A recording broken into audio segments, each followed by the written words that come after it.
And overflowing blessings to everyone for our daily verse. We are now at Genesis chapter 21, verse 32 up to 34.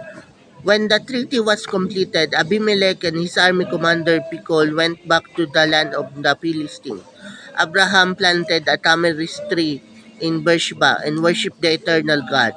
Then Abraham lived a long life as a foreigner in the land of the Philistines. So this is after the agreement between Abimelech and Abraham, where of course they agreed that the well of Beersheba belongs to Abraham, and Abraham also planted there some tamarisk tree, and of course it became his place of prayer.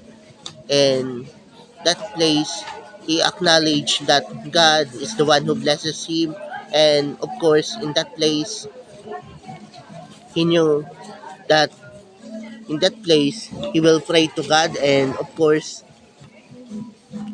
the Lord also is with him, and he acknowledged that God is indeed his God and became the God of his ancestor and also the God of his descendants. And it happened that because of that, God blesses him.